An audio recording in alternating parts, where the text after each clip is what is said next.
Hello and welcome to The Last Arc. Today we're going to be talking over the One Piece live action. Before we get started, I want to say we are sponsored for this video by the Era of Kings Minecraft server. It is a One Piece based Minecraft server where you can get your own devil fruit and become Pirate King yourself. Links for the Discord will be in the description and posted in the chat. So, with that said, are we ready to do introductions? Absolutely. Hmm? All right. Absolutely. Okay, that's what I like to hear. 1 second here. All right. So when I ask you guys to do your introduction, I'm also going to be asking for initial thoughts on the live action and how you're feeling about it before the stream. So let's start with Fritz the Ditz. Uh, yeah, I'm Fritz the Ditz. I do gaming, I do background, pretty much support, engineer position stuff. And I'm excited for the live action. I was a very big skeptic, as in I feel like a lot of live actions get, they get a lot of grief, and they get a lot of grief mainly from like appropriation, I feel like. But I'm excited to see the cast and what it's going to be like. Beautiful, beautiful. Uh, Adam, how are you feeling about it? And tell us a little bit about yourself. My name is Amjin Rakai. I have the Amjin Rakai YouTube channel and member of the Last Arc and all that stuff or whatever. And I'm gonna kind of be the black sheep, I think, in this stream today because I really kind of have next door to no interest or no faith in the live action adaptation of One Piece. That's fair. Hot That's start. fair. Hot start. And let's go with Cube next. Cube.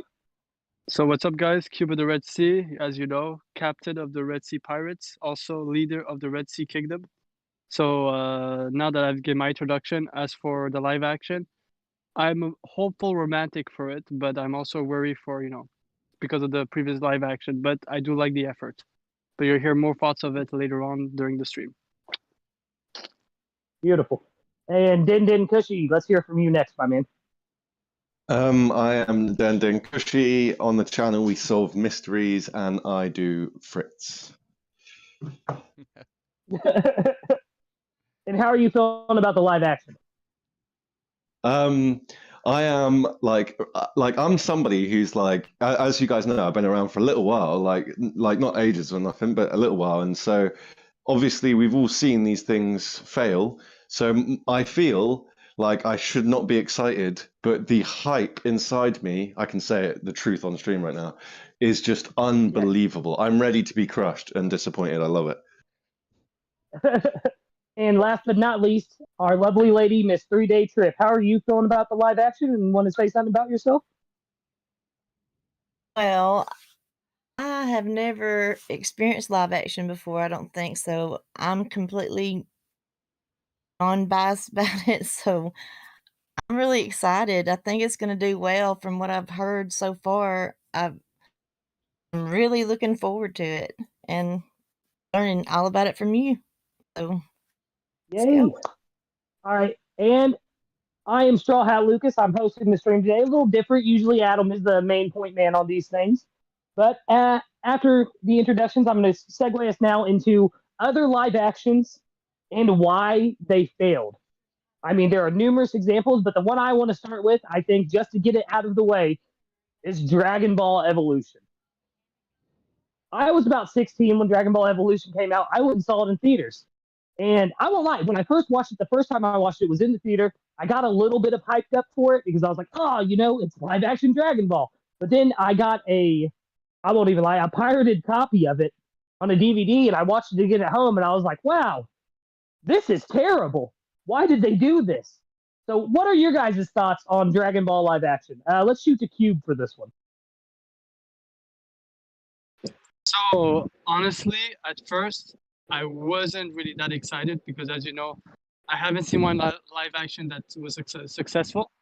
However, what I'll say is this: by the showrunner, as we'll talk more further on about him, and the head writer, their way to include the community, I really like that, and also the involvement of Oda. And I did feel like every time there was something like a bit suspect, or at least for my taste, there was also always a nice explanation. So it does seem that they're putting the effort. And like Fritz did talk about, Wait, the hold on. cultural appropriation. Yeah. I think you missed the question I asked. I was asking how you feel about Dragon Ball Evolution and why do you think Oh, it's failed? Dragon Ball. No, the Dragon Ball Evolution. Forget it. My answer is simple. I've seen it once, haven't seen it ever again on the year it came out, and that's my answer for it. Sorry, guys. That's fair. No, you're good. No, you're good. You're good. Well, we're gonna get to that. Fritz the Ditz, how did you feel about Dragon Ball Evolution? It was a flaming pile of garbage. You know, it's everything you wanted as a kid, and then completely destroyed by society.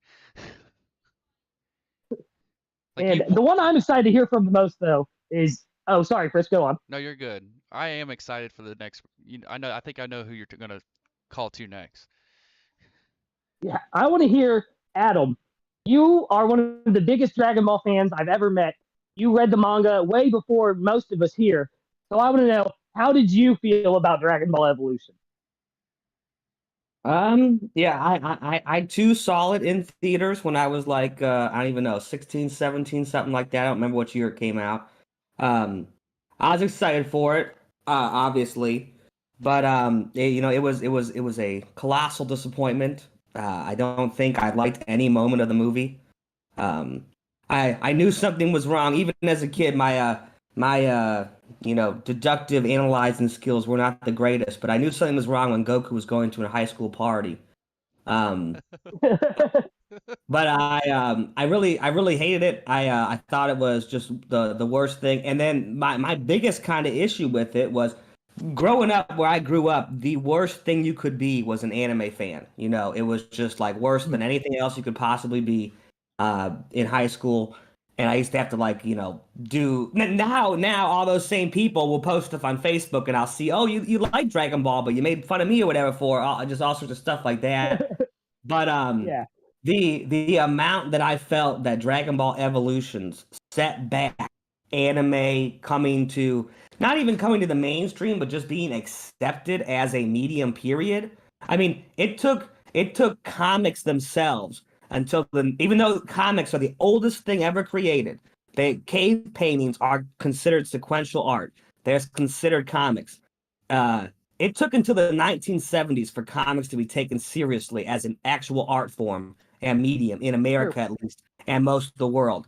And Dragon Ball Evolutions probably set back the acceptance of anime and manga into society by another 10 years. I mean, it wasn't until like 2018 or so when I started seeing, now it's pretty much there's no. I'm glad it's all different now. But it's like I don't doubt that some huge aspect of anime and manga still being looked at as a joke was due to how bad that movie was. And I know that that movie was so bad that it actually brought Akira Toriyama back into the forefront of creating Dragon Ball. So I guess some good did come out of it. But as far as the movie goes, and that's the other thing too, looking at it as just not even taking into account that it's an anime adaptation, just as a movie itself is one of the worst written and scripted and directed movies of all time. So it's like on every single level it failed, and sadly that I think, because I do remember a lot of hype being for that one. I do kind of think that was the most hyped live action thing until now. Absolutely. Absolutely. Din, how did you feel about Dragon Ball Evolution? Interesting. Like, I was at an age where I didn't know anything about live actions, nor did I really care because I just didn't know enough or anything. And I remember being like, oh, whoa, I was real young, and I remember realizing like, oh, this is kind of culturally significant. Like, this could be big for Dragon Ball and for the West. And then I remember seeing the Piccolo poster, and I was like, oh, fuck that. I'm not watching it. And I watched it, I think, a year or two later. And I've never really thought about it. I know Adam just came in with some absolute heavy history lesson, then that was sick. But I do actually think I've never thought about it. Seen it once. I've never seen it from that first time I saw it in theaters. I've never watched it again. So all the history stuff. I just think I've never thought about it, but you're totally right about what it did to live actions and I've never thought about that. That's pretty insane. And like how different things would be in 2023, because that movie is old. Like I know that it might just feel that long ago for some of us in the chat, but it is old. Like so, yeah. Anyway, 2008. yeah. It came out Next in up. 2008. Yeah. And another one I want Which to is bring the up. same as Speed Racer, before- right? Yeah. So Speed Racer, that's the one I was going to bring up next. Is I think that's the only anime adaptation that I've personally seen that worked on all levels. And I will say it's the Wachowski sisters who did that. They also did The Matrix.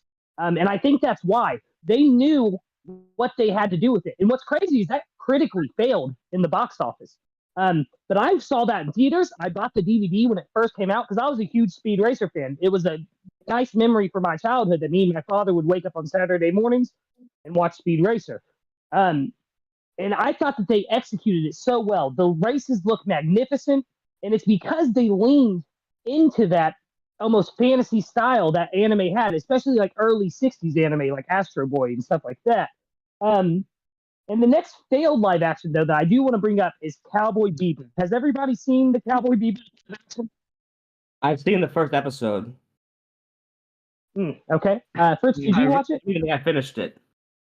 Say that again. I've seen it. Did I you don't watch think the I live finished action? Okay, so Adam didn't finish it. Did you see the live action Cowboy Bebop, Fritz? I did not. I was already completely too hung up about character-wise, their looks. It was pretty much it was developed to be some eye-gouging thing so that it would be so appealing that you would have to watch it. And Yeah. from like the criticisms that it got, I just go ahead and I shrugged it off because that's how live actions are nowadays. Like you hear something so negative about it that you don't even want to because you know you've seen how it started, how these live actions got going. Din, do you want to go next? Wait, what was the question again? Have you seen the Cowboy Bebop live action? Oh yeah. So I've seen it all except how many episodes are there? I think 10. I believe 10. Yeah, I think I've seen the first 7 or 8. Okay.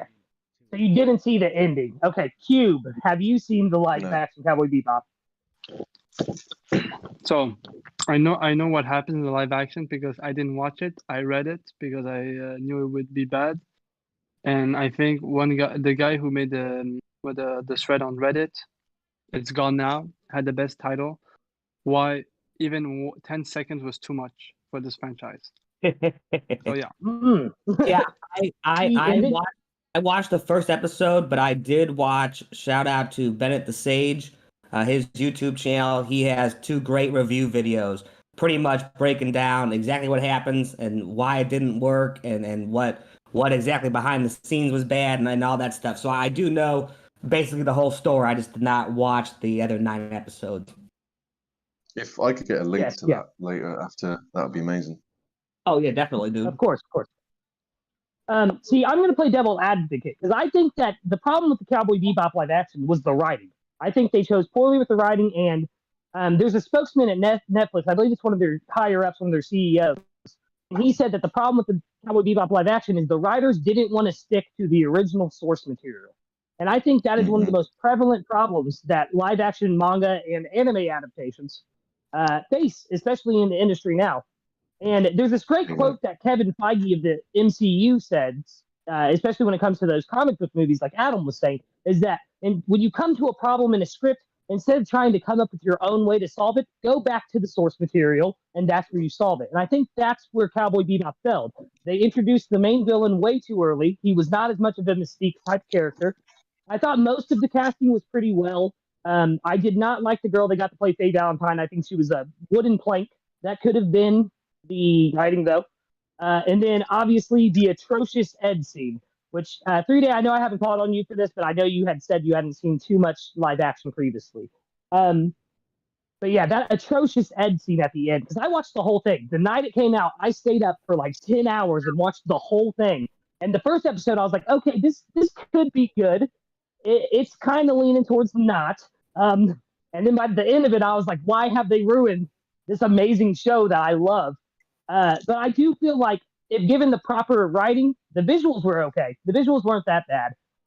But proper writing, proper casting, it could have worked properly.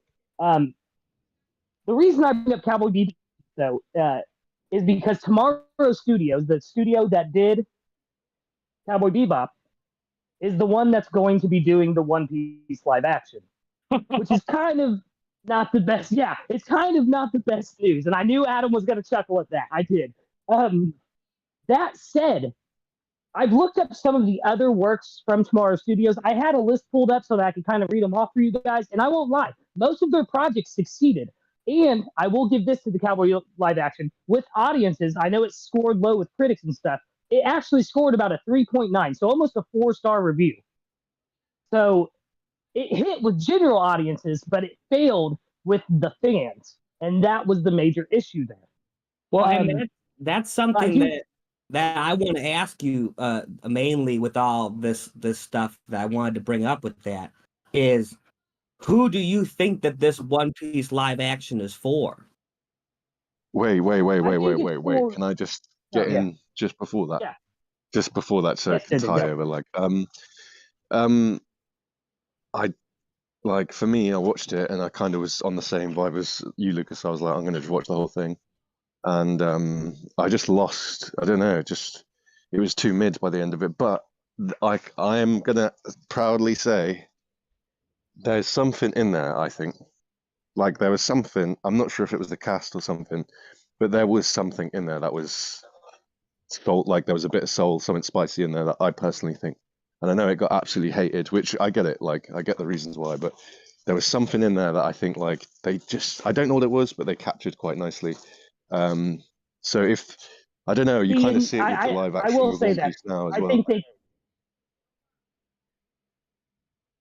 and I think they captured the spirit of Cowboy Bebop, but didn't give proper attention to it. So now, what was your question, Adam?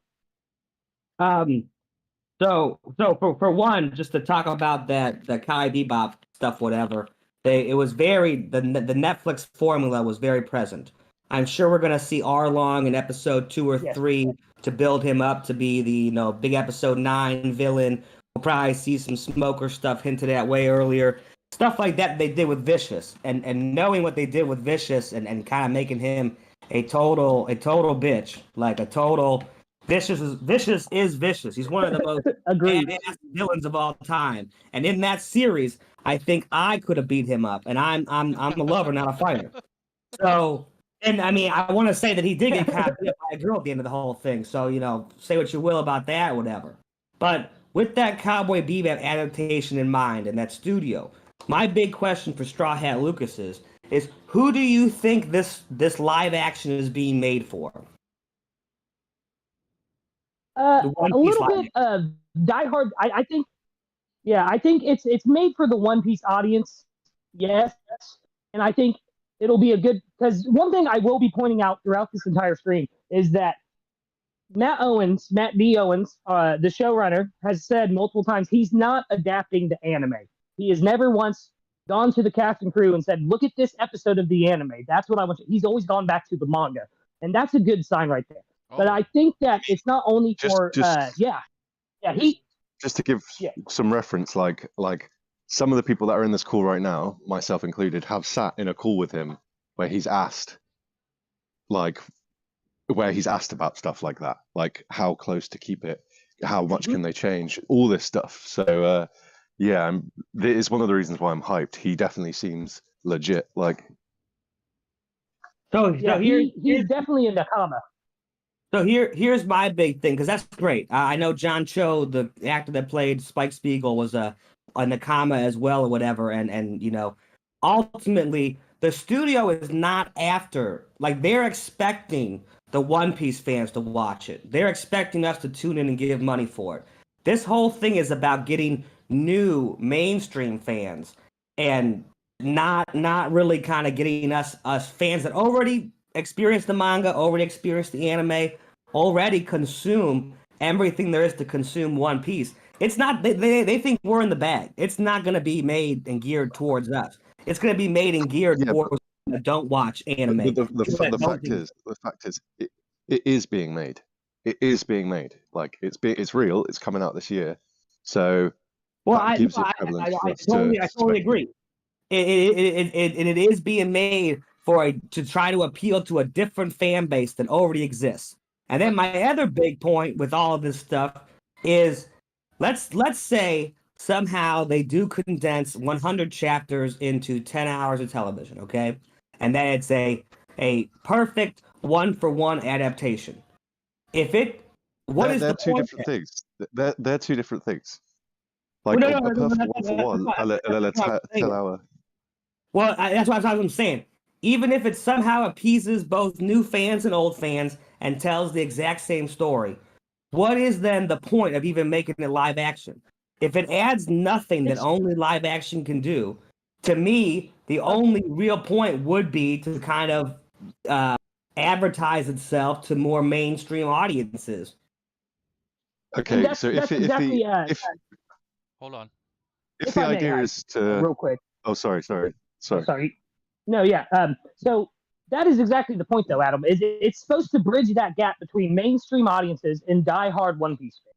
That is the whole point of the show. And fun fact, Oda has been trying to make a live-action One Piece. He's always said that the manga, or the way he's always wanted the manga adapted is in live action because he wants it to reach a broader audience. One Piece as a story as a whole should be shared with everyone. And some people, if I go up to, my mother or something and say, hey, read this 1,085 chapter already manga, she's going to say, hell no, you're crazy. But if I go up to her and say, hey, watch this 8-episode season of a Netflix series, she's more likely to do so and give it a chance. So that is kind of the whole point, is to get more audiences. Yeah, go ahead, Din. Sorry. The proof of that is, if I said to you 20 years ago, what do you think of Game of Thrones? You'd be looking at me like I'm an alien. But if I say to you now, what do you think of Game of Thrones? You know what it is. And why is that? It's because HBO got their hands on it, right? And I agree, the aim might, I just personally think the aim is kind of irrelevant in the sense that we already know. I completely disagree with the Game of Thrones thing. I think that there are, I was reading the books before the series came out, hipster cred. But there are many pieces of media, like the Rurouni Kenshin live action films, that are more geared to being done and executed extremely well in a live action fashion. One Piece. Oh, yes. Considering that its main basis is being cartoony, I think that the ultimate disservice to it would be real live humans. Well, you got to realize, in my perspective in all this, you got to consider all these IPs that don't exist either in a comic fashion or in a book fashion. All these other big IPs that are pretty much live action credited from video games are hitting the fucking top of the charts. All right, they are knocking it out of the water. They are getting the one-for-one representations, and not every single one of them is as contradictory to what you're saying. One Piece does have some situations in there where making it seem live action seems a little ridiculous. But at the same time, one of the only flops I can consider, and I don't even consider it a flop, was taking Halo into the live action the way they did. There was more that could have been done there, but it was done. And Halo also had a novelization too. Yes, it's true. But you even also take what they did with The Witcher. I loved that. Absolutely love it. The only thing I didn't love was the Blood Origins or whatever they had that they came out afterwards, where they went all free-handed off of the source material. So Walking Dead as well. When it comes to all that, I mean, you got to consider how Luke is right. This is basically to introduce something that should be shared with the world, and I personally feel like that's correct and that's right. I would love to hear from Cube or 3Day on this. Yeah, Cube. So I was very much like Adam at the time.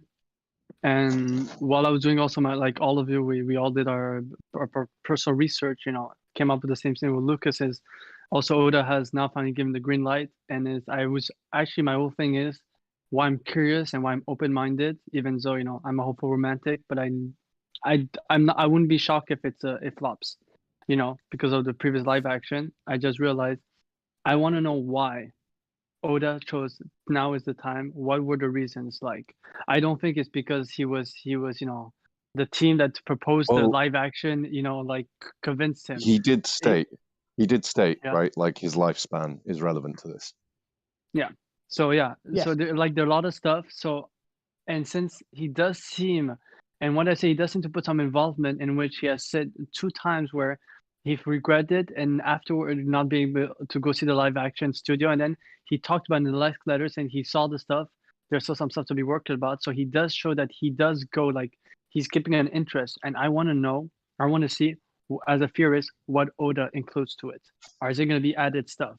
If it's just one season, then it flops. But no. it could be this thing that maybe on between episodes 3 and 5, he shows stuff that basically we've never took an interest in the manga or the anime, considering that compared to a manga, the anime and a live action, well, the advantage of it is that you could use the camera to change what you see, because sometimes when you read the manga, it depends where your eyes looks at. We all know that. So this is why I'm a hopeful romantic, because I'm very Exactly. curious I of do the like of your the take. yeah. I Lucas? like that take a lot. And to add to that, I'm going to kind of paraphrase, and then I'm going to let 3-Day kind of give her headspace on this. But I'm going to paraphrase something that Matt D. Owen said in The Last Reverie, and that's that think about how much we know now in the story of One Piece as a whole compared to when Romance Dawn first came out. You know what I mean? Like, so we could get, a scene of Roger's execution, and instead of shoehorning Smoker as a kid in there, we actually see him there in this live action. We see Garp there. We see Kong there. And we're going to get more into that a little bit later. I just wanted to say that, Cube, you're on the right track with that. Is that, one thing that Matt says is watch for the bounty posters. There's bounty posters everywhere that are kind of like teasers and stuff like that, and will help it. They've done a really good, from what I've heard, they've done a really good way of building up that world and showing, like you said, from the camera angles, where to draw your attention in a way. But 3-Day, what are you thinking on this topic? I agree with you. I think we need a bridge. I mean, we're in the last saga of One Piece, and there's too many people that they just don't know how great it is. And if this can bring people in, I'm hoping, and it will, because I trust Oda. I think he won't go wrong, I don't think. But you can't just ask somebody it's hard to get people into it with so many episodes and manga chapters, and I think this might do it. I mean, I'm excited. I just want more people to experience this with. It's going to make history, I think. Well said. Very well said. Yeah, I think it's an interesting topic. Like, it's an interesting point. But like, I do think sort of what is important is you do see now when certain things come out on certain platforms, people are like, oh my God, it's so not true to the original and stuff like that. And like I'm expecting that, and I'm still hyped because I'm gonna watch it no matter what happens. I'm not obviously the average person because we're all like big fans, right? But I'm gonna watch it no matter what happens. So I'm still hyped for that. Like, I'm aware that like Netflix's objective probably behind this is to secure the IP before Oda can give it to anyone else and stuff like that. Blah blah blah blah blah. But at the same time, it is happening. It's coming this year in the next few months. So I can't help but get hyped and speculate as to whether or not they're going to be able to do it. Like, I'm not expecting it to do it justice. Like, there's no way. I don't expect many people on Earth to be able to do justice to what, or to even understand what Oda's up to. So. Well, that's something that really scares me. I do want to add in. Oh, you can go, Lucas. No, you go ahead, Adam. I can get on after you. You're good. I was just gonna say, that's something that really scares me too, is because I've been working on this for since like 2018, 2019. And I've seen stuff about it maybe coming out in August or whatever. The idea that this is such a huge property and there's not even a preview or a teaser image that shows a character's face really worries me about how it's even going to look on just that level. That actually excites me. Would you not agree that? That excites me because you know how many of these big IPs, they get leaks, but you know what I mean? Like, these leaks are detrimental to how people's opinions. No, I don't mean a leak. I mean an official preview. A good example is I think everyone knows that new Indiana Jones movie is going to be god awful and the worst thing since fucking Crystal Skull. We already didn't. tried to yeah. pass the torch, and it Well, failed. well, yeah, but still, they didn't in this one. They made Indy some British girl's bitch. But that movie is projected to do so badly that they didn't start showing previews until exactly 29 days out from its release. So to me, this whole I idea. share. Oh, what? Like, well, I was just going to say I do share some concern about it. Like, on one hand, I think it's good because it means they're aware, like they're not being stupid. They're being like they're aware that like the value of the property. But at the same time, it is definitely worrying that like we're not seeing these massive grand scale vistas, considering how late it is. I agree. I think And it's a that's- smart move. Especially with Netflix, when I've heard before that they want this to be the next Stranger Things and all that stuff. We got Stranger Things previews for the summertime at the Super Bowl. So 6 months out, we got teaser trailers. We got trailers in March. We got trailers in May. Real belief in the actual material and what was actually being filmed and shown. That is not present here with One Piece. So far, at least. So I'm gonna jump in. Hold on, guys.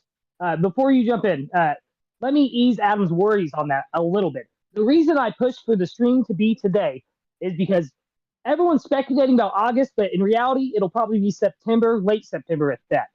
The promotion for the series starts Wednesday. On Wednesday, we are getting new key visuals, not that Mary picture that's been going around because that's already been officially released. New key visuals and a fan site.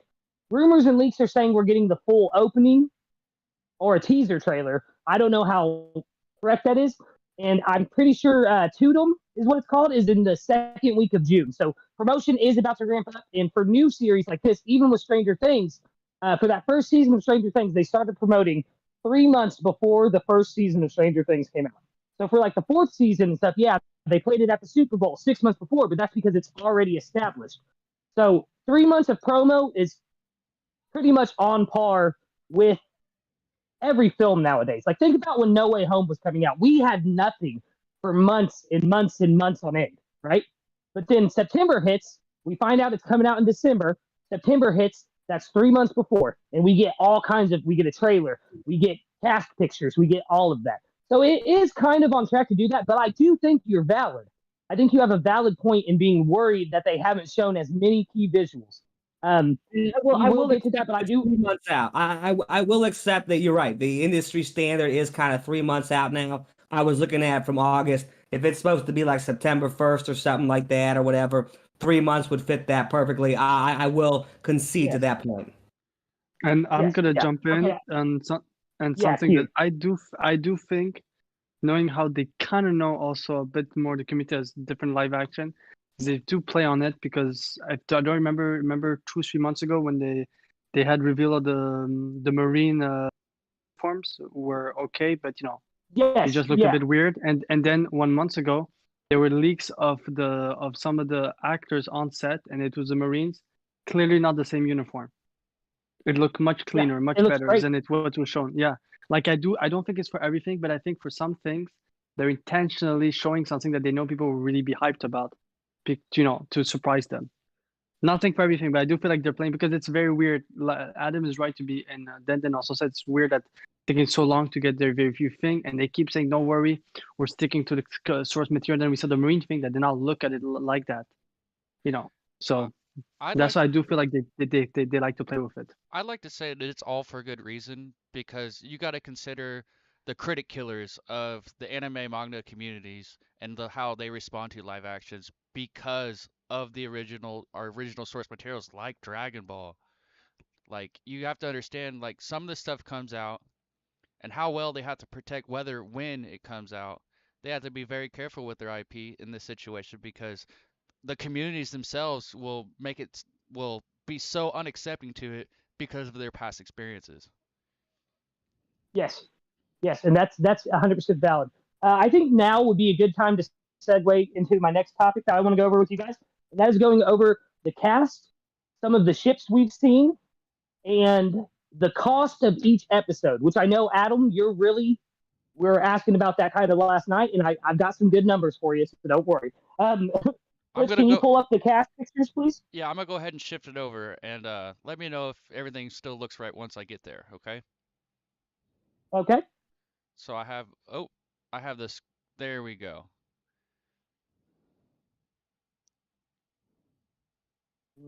Is it on the screen? It's on the screen. Does everything look fine? It should be. There might be a slight delay if you're looking at the YouTube. Yeah, that's where I'm looking. I I won't lie. All right, so let me pull up the cast pictures first. I'm gonna go over these. Can everybody here see the cast pictures? If not, I'll send it to the chat real quick. I can see it, but also send it to the chat so I can zoom in. Okay, yes, because that's what we're gonna do. We're gonna go through, and for the audience as well, guys, we're gonna be zooming in and showing it to you guys as well. Give me one moment to do that. Should have done this earlier, but I wanted to keep it kind of a surprise for everybody. Just from first. Me with my entertainer's presentation. Oh, I'm excited to hear from you, Straw Hat. I'm excited to hear. What you have to say. This is a really interesting one to do as well. It's not like your average one, like without too many spoilers. The similarities between some of these people are insane. Like, it's insane, right? And we're about to go into that. So if everyone can pull up that cast picture, 3Day, I know you haven't seen a lot of the cast, so I'm definitely going to want to hear from you a lot on this. And zoom into the first 5. Let's start with the people everyone knows, right? Let's start with the Straw Hats. What is everyone's thoughts on Anaki Godoy as Luffy? I hate it. Why do you hate it? I hate his unibrow. He's so That's not a cute. Oh, they shaved that. So cute. They shaved that. Don't worry. I'll say this about him. I was very curious as him as a lead. I've been watching the videos, and I won't lie. Like the Nami actress says, so she's a huge One Piece fan. She said he's literally Luffy in real life. I do feel like I like the fact that he seems to naturally have that, that Luffy-esque to it. So, which you at need. least that you need, because I do feel like the last live action, the main MCs, they tried to portray the character like Goku or whatever you want, but they always miss that energy that the MC had. So if he naturally has that some energy, I would prefer he has already that, and then they work on him so he could just be convincing on the actions of Luffy, because he just naturally seems to embody to an extent, because we all agree Luffy, nobody can be just like Luffy in real life. He wouldn't be alive. Adam, have you seen any of the footage of Anaki Godoy out there? I think I've seen. I saw his videos saying how to pronounce Luffy, but that's been it. Okay, so once we get off stream, I'm going to send you some videos of him, and you will see what Cube is talking about, because I think it was Roger's Base. Roger's Base actually went to the set of One Piece live action, and he has been speaking about how great everything is. And he said that he was sitting there. Yes. Just real quick, we got 2 gifted Last Arc memberships from Terrible TJ. He gifted 2 Last Arc memberships on the stream. Thank you so much. You're a legend. Appreciate it, bro. We love you, Teach. Can I just say something? But to get back to what I was yes, Chris, go ahead. This right here is what saved my opinions on how this is going to turn out, because this is to be the one and the only live action that doesn't have cultural character casting issues, in my opinion. This is the most idealistic way that any of the other ones should have been done, and especially Full Metal Alchemist, in my opinion, should have been done. True. Yeah, I agree. Full Metal Alchemist, they should have got some Europeans or something to play the Elrics and stuff. They were never meant to be Japanese. They were always meant to be German, kind of. A Mestress. So they kind of flubbed there. Yeah, they're a Mestress. Yeah, exactly. But to go back to what I was saying, Roger's Base actually went on set, right? And he said he was sitting there watching a very emotional scene. He didn't say what scene he was watching, being acted out. And out of nowhere, he had not met Anaki yet. Anaki runs up to him and is like, "You're the guy that does Nintendo reviews. I need you to make me Joy-Cons. Bring me Joy-Cons right now. We're playing Smash. I'm the king of Smash. Go with me." And just went full on Luffy at him. And he said it was like watching Luffy from the manga come up to you and just be like, "We're playing Smash Bros. We're playing it now. I'm the king of Smash. Let's go." And there was something about that story that just struck a chord with me. And that's I'd see because I follow Anaki on TikTok, and he has like Cube said that he has the energy. This kid is Luffy personified. And when it came to the Straw Hats, they all had to audition for Oda, and he said he picked them all on the way they smile, the way they move, the way they talk. Everything he said is perfect for the Straw Hats. Before we move on to the other ones, Wait, I've heard I'm from gonna Fritz, I've add heard on from- something. I'm gonna add on Yes. something. And for those, also go on YouTube and just watch. Type the actor who plays Sanji, and the actress who plays Nami, and look at their interaction with them. I think there's this thing where I think it was like a few months ago. Iñaki wanted to do since he's supposed to eat love meat. He won, and the actor who plays Sanji he's a really great cook, but he's learning to cook really well, just like Sanji be like a real chef. He was doing videos, and literally he was doing his reviews, and it's the most hilarious thing because everything he was saying was getting the entire crew they were just bawling, and it really felt like it was a Straw Hat on deck with Luffy just being a goof, Yes.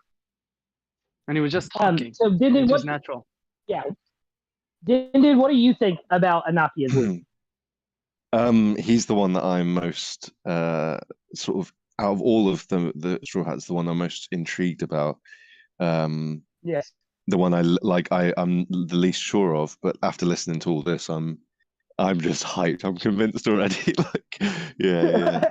I'll send you those videos too, man. I'll send you some of the videos. I'm telling you, when I first saw the live action cats, I saw Lanaki and I was like, nah, that's not Luffy. That's not Luffy at all. Just like Adam, actually, I was like, that unibrow ain't doing it. I and then I saw said his 2 videos, hours man. ago about Zora and how his candid photo looks like he's Yeah, a K-pop star.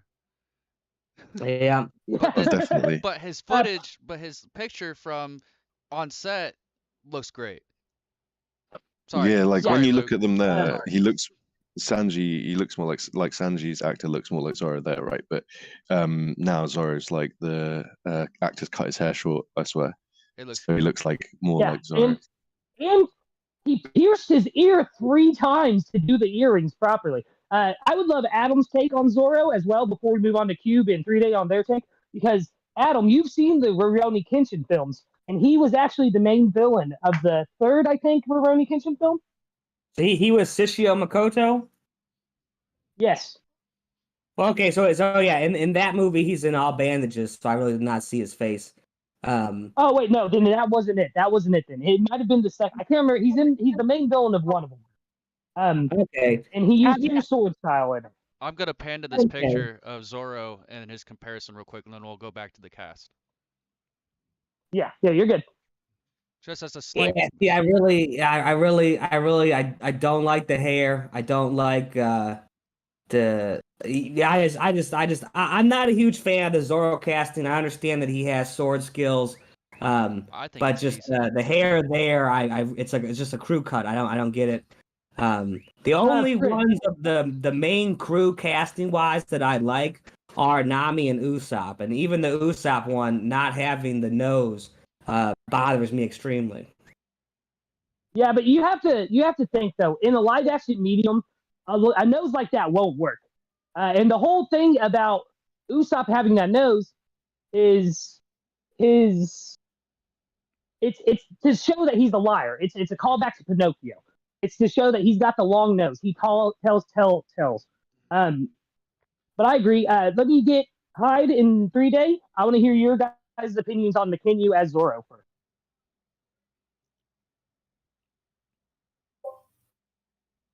First off, I think the whole cast looks great for the Straw Hats.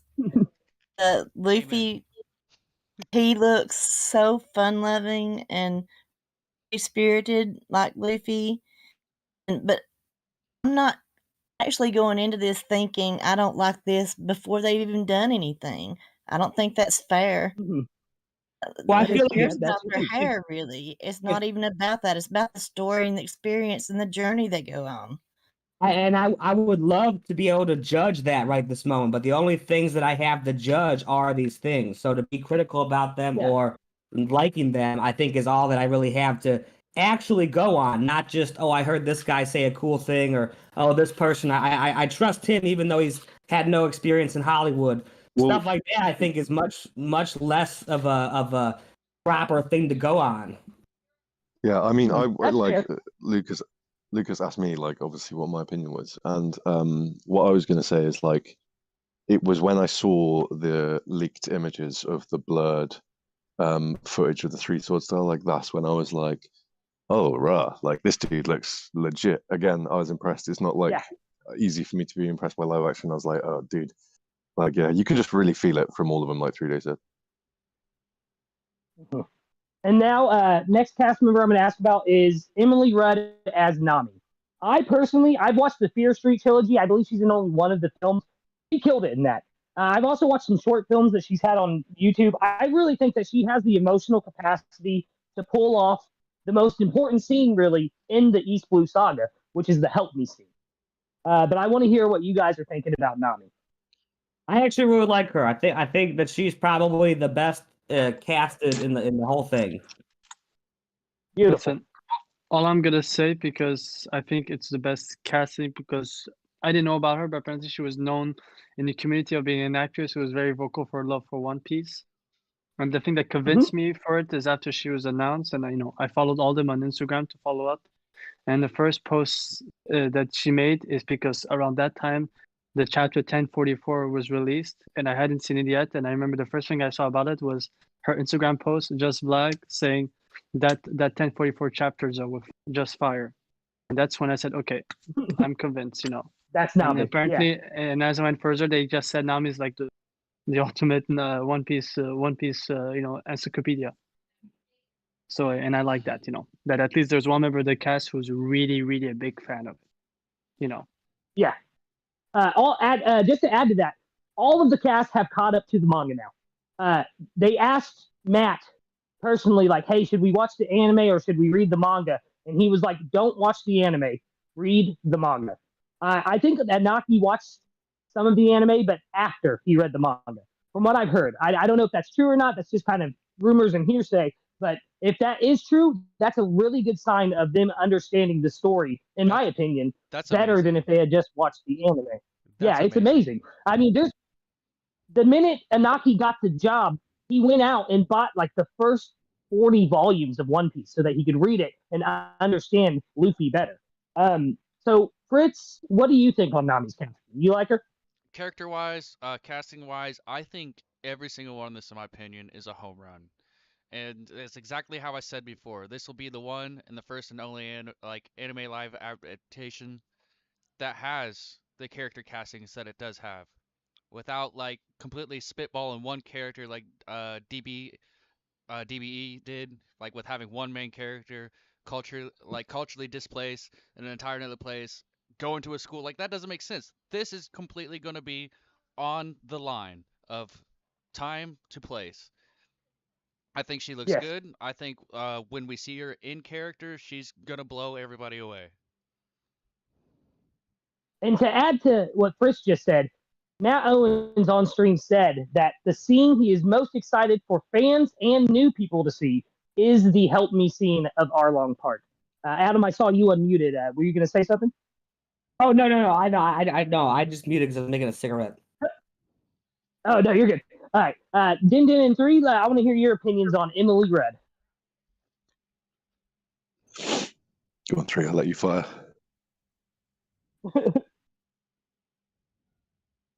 What'd you say? Sorry. I was going to let the 3 day go, but it's cool. I'll go. She's the second most like the like second least confident I am. But at the same time, I wouldn't say I'm that little confident, because like when I looked into some of her stuff, it's just like the others. Like you're like, holy crap, like that's Nami, which is kind of scary in real life.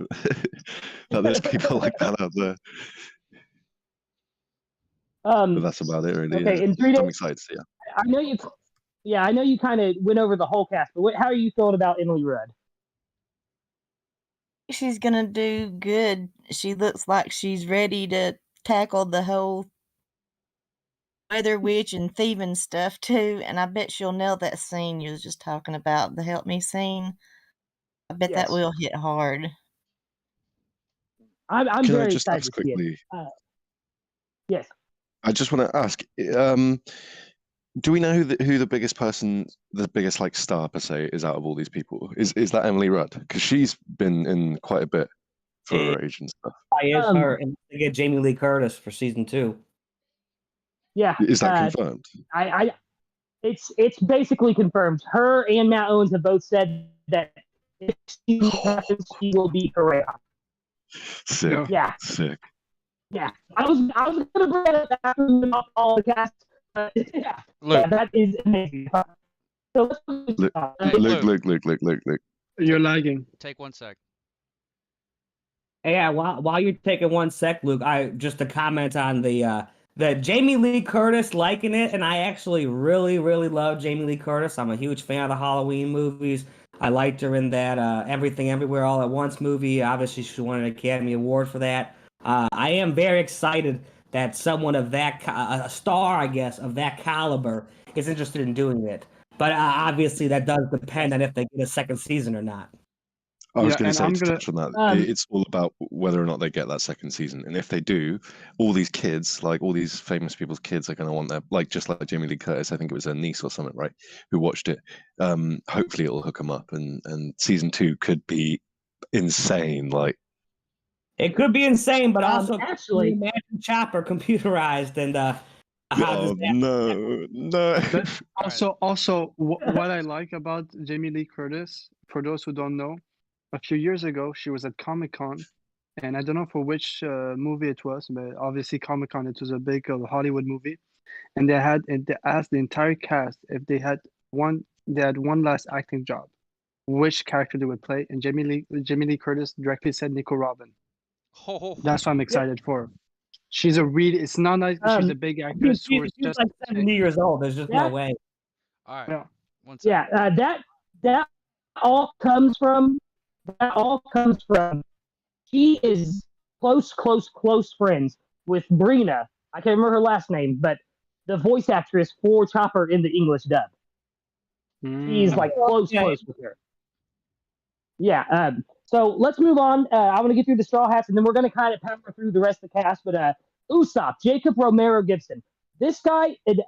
Before I do that, actually, to answer your question, Hyde, I know you. It was Hyde. You said like who's the biggest actor here. The point of this is they went with relatively unknown actors who had immense talent, so that we weren't force fed like Pedro Pascal as Roger or something like that, because once you put a big name on a project, people are only coming to see that big name. So they wanted to do that's why I asked the question, because Emily Rudd, the name does stick out. Like if not many people know her probably in the in the mainstream, but Emily Rudd's name on there is interesting for sure, particularly as like someone such a main character. Her name does stick out, but yeah, I'll go through the names later properly and see. I'll do some research on some of these other dudes. Well, and there is one. That's him soon. something that worries me about the budgetary concerns.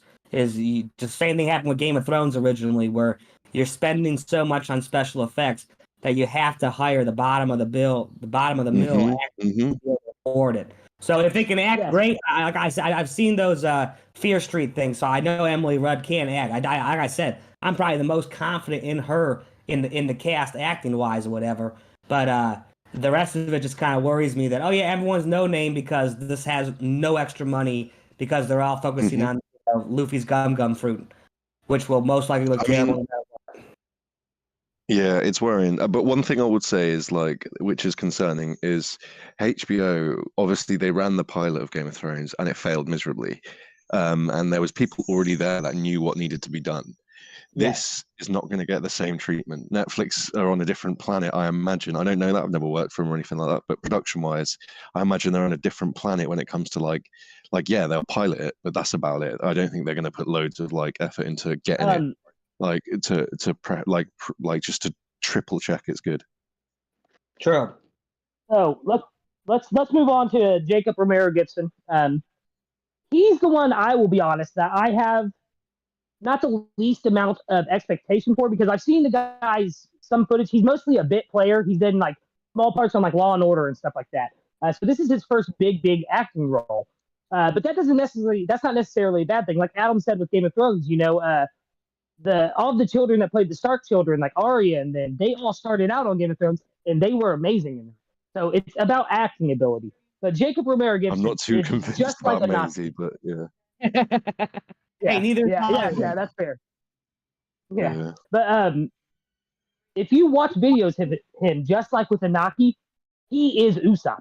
Like you hear it in his voice, you see it in the way he laughs, in the way he smiles and stuff.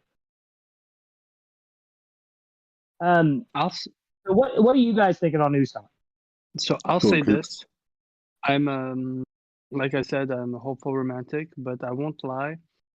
Why I do like the fact that might be his first acting job, and as a Furious, I like it source material. If you think about it, Usopp was the least confident. He's the one who was lying or was saying he knew all of those stuff, and we all know the first islands to Usopp acted just he was out of water. So not that I'm happy that it's his first big acting role, but I do like the fact that if there's some stuff, it's perfect that it's for the actor who I don't want it to be a Zoro Sanji character, where Zoro is all about being confident, knowing where to run. And if we see those moments where there's hesitation, it could be easier to be sold through Usopp than to other characters. So that's why for me, it doesn't really bother me that much. But yeah. But I don't have really a big opinion on it because honestly, I haven't seen much about it other than he seems to be very funny. But let's see how that's going to show in the medium. Yes. Yeah, I like the. I like Adam, yeah. You like the Usopp casting? Is that what you said? Sorry. Yes, basically. I mean, Usopp's a very coded African American character with the lips and with the hair and all that stuff. And I do like that they've gone that route with the casting. I like that. I mean, I'm not trying to be offensive or anything, but I like that he kind of looks like a little loser bitch. Like he looks like just kind of he looks like kind of like a loser. So I think that's it. And I don't mean it like oh my god, this guy's the worst thing ever. I just think he looks very feeble, and I think he would fit. Usopp, yeah. Yes. Din Fritz.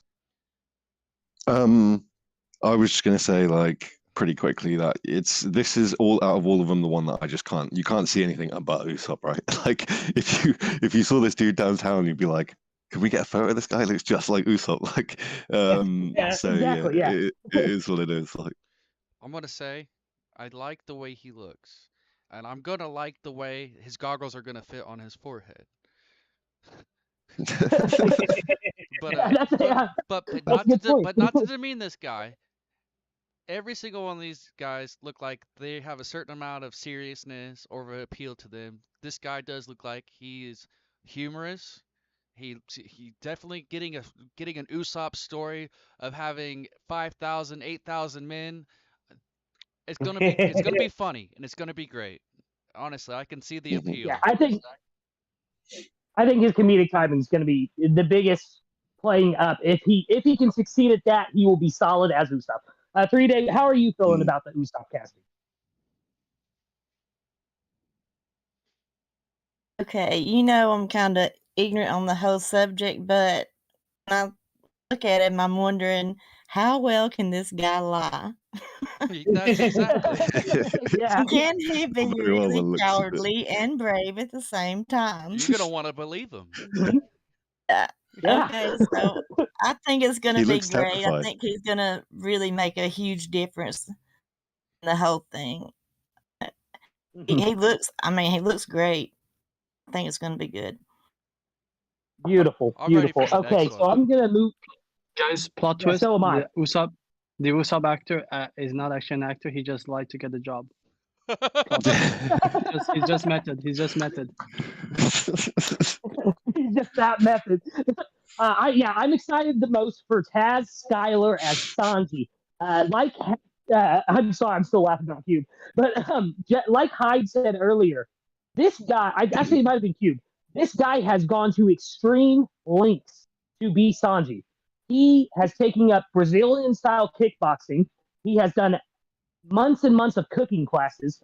I mean, this guy is completely method. Adam, I'm going to send you some And videos later. arrested If you in the saw the sauna. way, yeah, I yeah, this if you saw the way this man kicked, it is insane. I got some humorous things to say. Yes, yes, Besides yes, like yes. how Go ahead. serious he looks in his candid, like he looks so serious in his candid right now that you know that he would go to great lengths to make this right. But I also have a hard time seeing this guy going, "Rob a Swan." Yeah. No, I'm gonna jump in here because I like one thing that Matt Owens said during the review, and I like that because he did say that if there's one character that they altered something is Sanji, and after having a talk, it wasn't just them because of it. They're gonna show it that they're not making it the creepy simply because they don't want to have that thing, but they're keeping his side with women. But I did like that they did think of how they can portray it by keeping source material.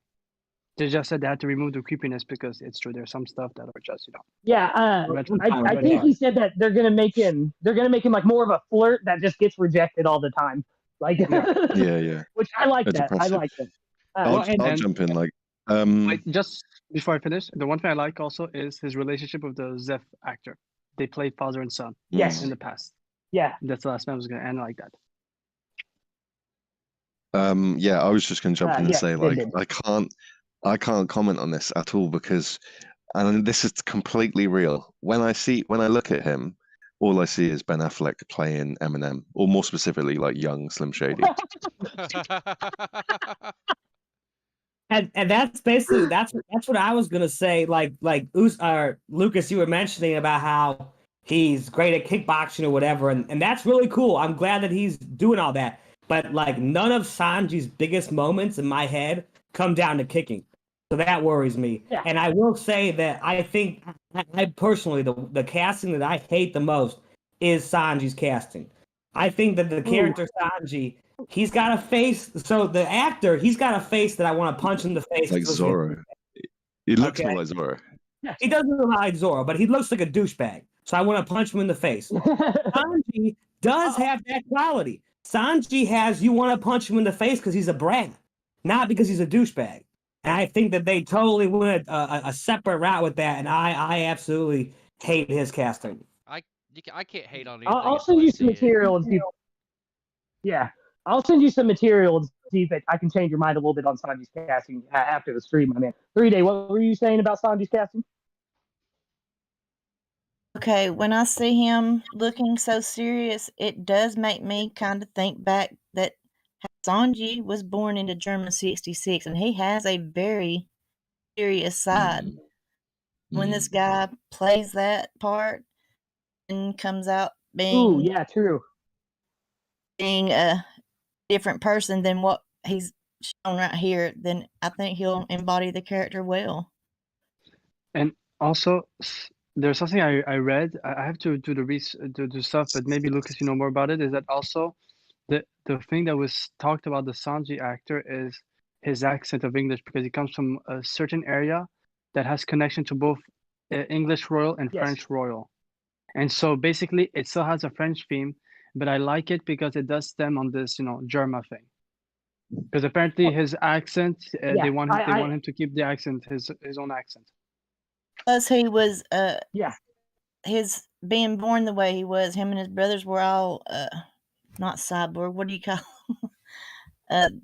Remember, Fritz has not seen up to the Germa 66. Oh, You're yeah. good. Go ahead. You're good. Okay, go ahead. You keep trying to save me for something I'm going to completely space out until I'm watching it. Yeah, that's true.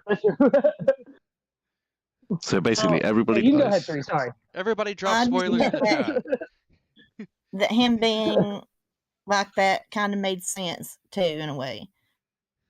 Yeah, being serious like that. I get what you're saying. All right, so for the next few cast choices, I'm going to kind of skip over. We got Alexander Manitis as Clawhador. Can I just say one quick comment on the rest, like just before you carry on with these? Yeah. I just want to say, like, from where I've looked over this, this is where it gets wild. Like, it's like, oh yeah, that kind of looks like him. That kind of looks like him. And then when you start looking at the rest of the cast, it's crazy. Like you're like the next one's a good example, right? I'll let you talk about him because he looks like a Chad, but he shouldn't. And this will be, I think, the next few characters we go over. kind of also a non-character note. I'd like to see Adam have his own little change my mind meme with his character sitting at the table where it says change my mind. Because that would just be great. I actually think that Calidor might be the best casting. I really like that look. I think he looks like a bad guy. Oh, he looks looks like he's got smug. secrets. Smug. Yeah, like I think he's. Yeah, but conversely, right next to him, I think might be one of the worst casting choices I've ever seen. It's the worst. in Yeah, media. I agree. The Mary is just weird. Yeah, Mary. I'm sorry. Yeah, Mary is It's off. just weird. It's weird. It's gotten the Hound from Game of Thrones if they're gonna go that route. I don't get it. It's No, dude, it's not that bad. Maybe. Well, we have to think too, guys. Prosthetics and hair dye and wigs and things like that. So he might actually be able to pull off, but I agree. He might be I'm one of the more. imagining this dude looking like Mary with the afro and with the ears, and it looks like the stupidest thing I've ever seen. I'm more excited to the talk problem- about the next one. I am way more excited to talk about the next one. Oh, The problem with the Mary, Nezuko, I'll yes, say this: it's not about the face, it's his build. True. Because if you true. remember Mary, his build True. is just. And I'm sorry, you could do any CGI you want. His build will affect how he'll look, and that's the thing that bothers me. It's not his face. Agreed. because, like the Sanji or Usopp, that could be altered, but the fact that he, just his photo, his cast photo, he looks big, He could look like he could be a part of Arlong's crew in a way, you know what I mean? It looks like he could beat up Calidor, which is not how it's supposed to be at all. I think it's beautiful. I think All we right, should guys. go to Nojiko. Nojiko. I like that one. Nojiko. I love the casting for Nojiko. I can't remember what film it is, but I've seen her in something. And she killed it. So I think she'll be able to pull off the emotional beats that Nojiko needs to have.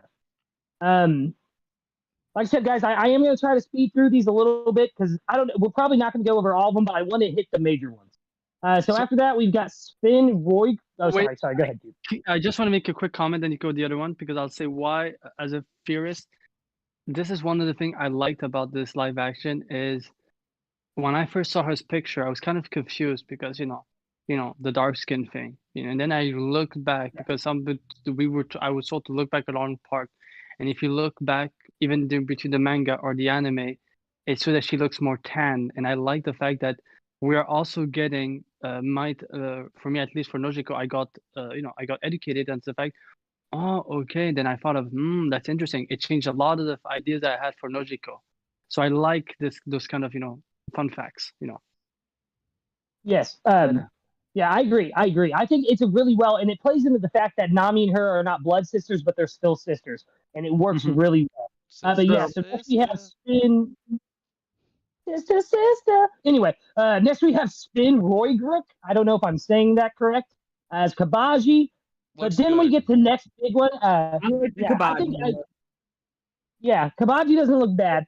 But the next big character we have is Morgan Davies, and I will remind everyone, their pronouns are they, them, just so that we don't offend anybody.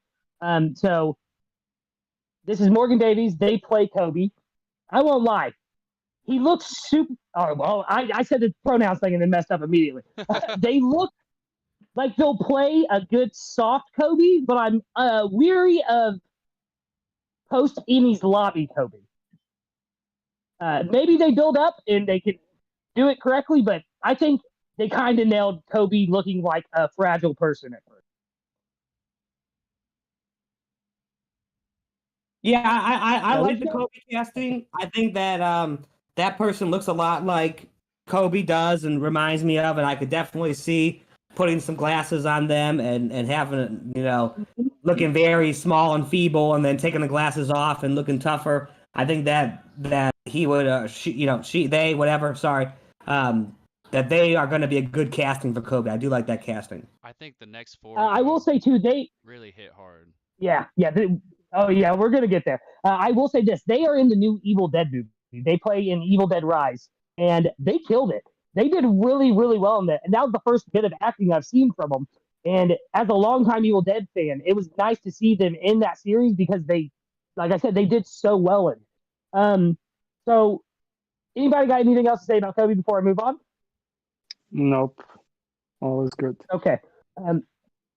Next is Ilya. I don't know how to say that middle name. Paulino, who's playing Alvida.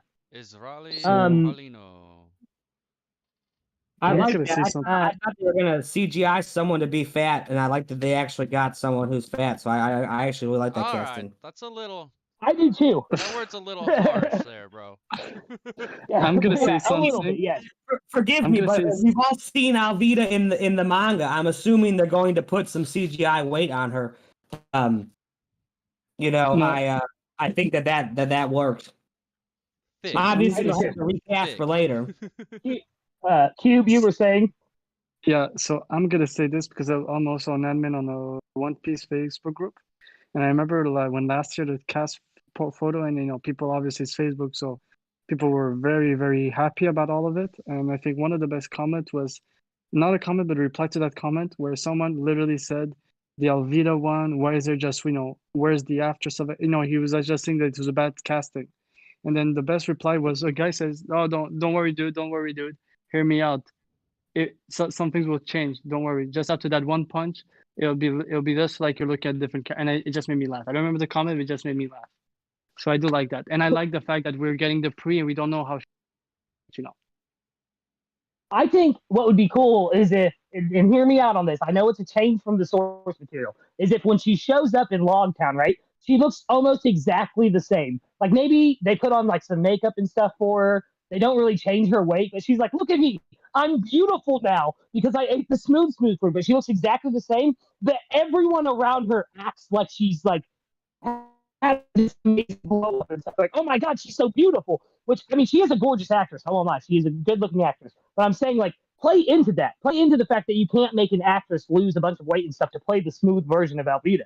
Just go with it. And maybe they do like Adam says, and they add more weight to her in post so that when she shows up as her regular self as Alvida, it makes more sense. Moving on, though, we've got McKinley Belcher as Arlong. I've seen some footage of this guy playing a villain before, and I won't lie. He is probably one of the actors I'm most excited to see them portray a character. I'd have to hear the voice to be able to be assured of what's True. going to happen there. Yes. I can't reflect on that because I don't know. I have to see the nose. I know they took off Usopp's nose, but Arlong is kind of being a what are those saw sharks or whatever. Yeah, that's all he's shark. I will say I am extremely worried about the implications of an African American actor playing a fishman.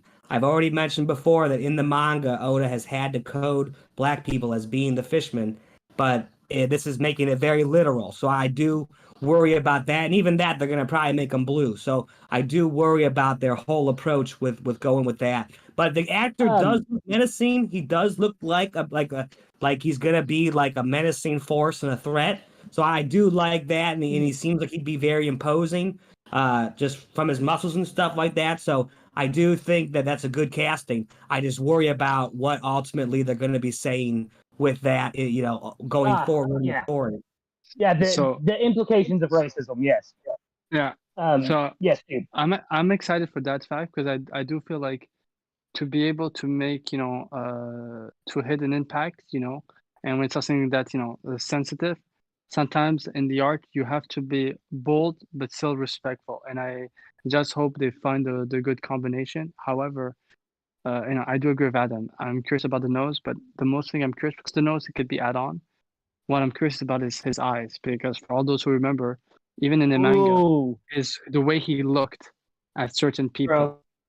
He always played the thing with his eyes, like not even his fight with Luffy. Just think about when he meets Usopp, or the fact he talks. Sometimes it changes completely when he's making fun of them. You could see that he's laughing with them, but he's not laughing at them. He's laughing at them. But when he's upset, we saw in his eyes, it's like you're nothing. Like you shouldn't even be in front of me. And like that's why I like Arlong as a villain, because I felt like as a kid, I felt that he was a villain. Like you felt like he was, was him. In the East Blue, that was the villain that Luffy had to fight. That was him, because it was such a pivot from all the other ones. Yeah, I'm done. He has to pull off. No, you're good, Cube. You're good. I love hearing it. He has to pull off the expressive eyes. I agree entirely. Oh snap!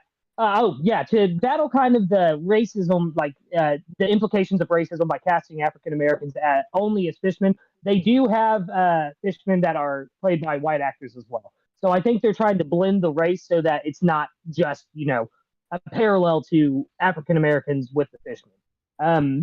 Good. Next we've got yeah. So next we've got Vincent Reagan as Garp. They chose the worst picture of this guy to put on this list because I've seen other pictures of him with the stubble and stuff, Oh, he and looks holy bad. shit, does it look like Garp came to life? He looks bad. Yeah, he looks I bad. like that cat. I like that he looks nothing like Luffy. I like that they don't even look related because I think that's true. I love the casting of Garp. I don't exactly know why they're He casting looks Garp so for good. season 1 though, except for the Netflix formula of introducing stuff way too early.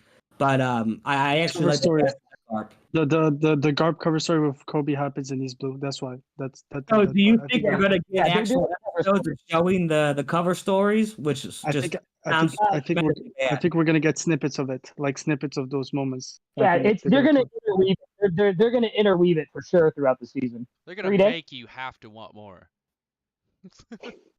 It's gonna work to maybe one less, especially with. I'm more interested in seeing what his dog mask looks like.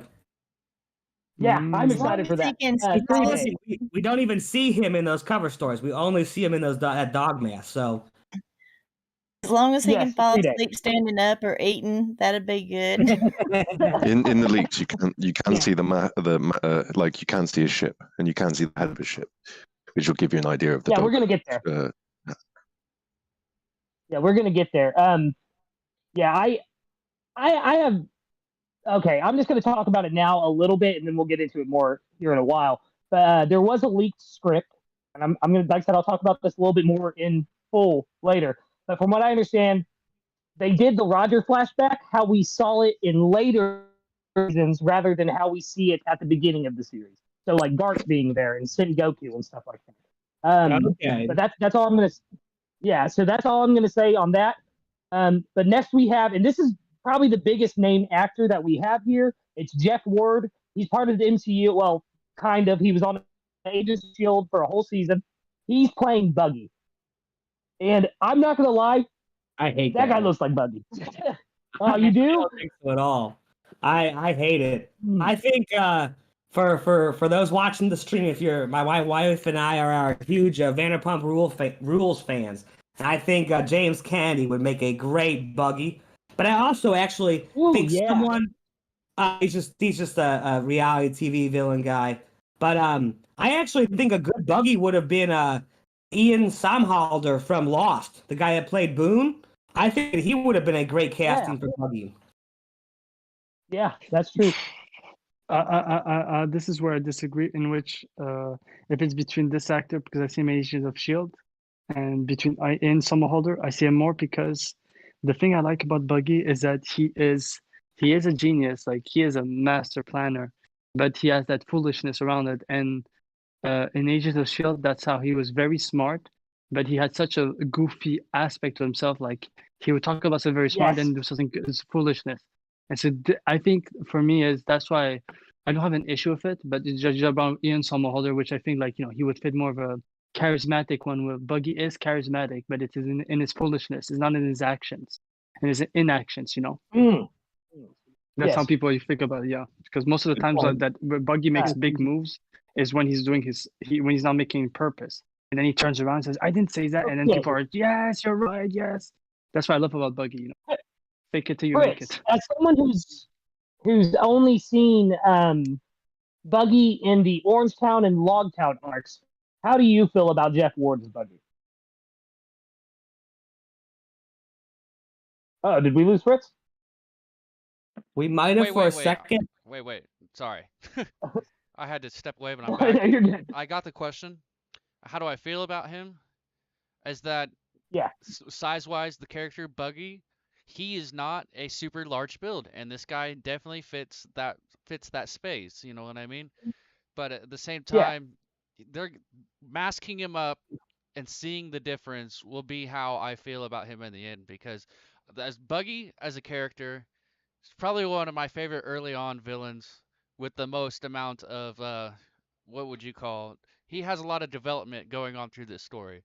As far as what I seen, True. but from the very beginning, being that happy-go-lucky, oh, I'm about to bomb this whole city, to he's just trying to like find his pace. And then also I love when they kept running into Luffy and like he even paid for his meal. Like that would be great to see like how the live action of that version works out if it gets to be gets that way. Okay. All right. Moving on. I'm gonna breeze through these ones real quick, guys, because we only have a couple more that I want to hit on before moving on to the next thing. Real quick, we did get another gifted membership from Terrible TJ. Thank you so much, man. Or woman, I think you're a guy. I'm not 100% sure, but thank you so much for your gifted membership. We appreciate it. It is much appreciated, TJ. You are a goat and a gentleman to behold, or a lady to behold. Like I said, everyone's a dude on the internet until I know otherwise. Guys, so this TJ is a fishman. Oh, okay.